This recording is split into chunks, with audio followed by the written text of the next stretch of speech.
फिलहाल में कोर्ट से जो है बाइज्जत बरी हुए हैं केजरीवाल जी। आज आप इन नेताओं का कैरेक्टर देखिए। ऐसे कई उदाहरण हैं जहां पर आज नेताओं के नाम पर इतने सारे केस चल रहे हैं, किसी का हाई कोर्ट में, किसी का सुप्रीम कोर्ट में, और हर व्यक्ति को भारत की न्यायिक व्यवस्था के अनुसार त्रिस्तरीय प्रणाली में अपना पक्ष रखने का अधिकार है। सबसे पहले जिला स्तरीय, फिर राज्य स्तरीय हाई कोर्ट और फिर जो है केंद्र स्तरीय सुप्रीम कोर्ट। तो मैं आज आपको ऐसे नेताओं के उदाहरण बताता हूं कि इलाहाबाद हाई कोर्ट का फैसला इंदिरा गांधी के पक्ष में नहीं आया। उनका चुनाव राजनारायण के विरुद्ध जो है रद्द कर दिया गया और उनको 6 साल के लिए चुनाव लड़ने से निष्कासित कर दिया गया। तो उन्होंने उस कोर्ट को चैलेंज करते हुए जो है आगे अपील करी, तो उस अपील के आधार पर उनको जो है राहत मिली।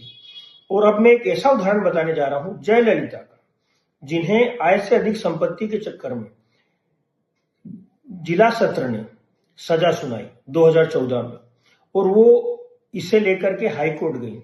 जब वो हाई कोर्ट गई तो उनके पक्ष में फैसला गया और इसके बाद सुप्रीम कोर्ट में उस केस को लगाया गया। तो 2017 में उन्हें पुनः उस केस के उसमें सजा बहाल कर दी गई और उन्हें सजा हुई। दुर्भाग्य ये रहा कि 2016 में उनका निधन हो गया, तो 17 की जो सजा है वो उन पर लागू नहीं हुई। तो ऐसे कई उदाहरण हैं जहां पर निचली अदालतों से लेकर के हाई कोर्ट, उच्च न्यायालय और सुप्रीम कोर्ट, सर्वोच्च न्यायालय में जाकर के केस के निर्णय बदले हैं।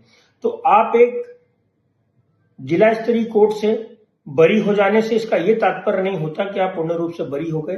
अभी आपको अग्नि परीक्षा देनी है। वो अग्नि परीक्षा हाई कोर्ट, उच्च न्यायालय और सुप्रीम कोर्ट तक जाएगी, क्योंकि कहीं ना कहीं कुछ आधार पे ही आपको सजा सुनाई गई है। ऐसे कई केस है, जैसे लालू यादव की बात की जाए तो अभी भी जो है जमानत पर चल रहे हैं, जबकि निचली अदालतों से उनका फैसला उनके पक्ष में नहीं आया है।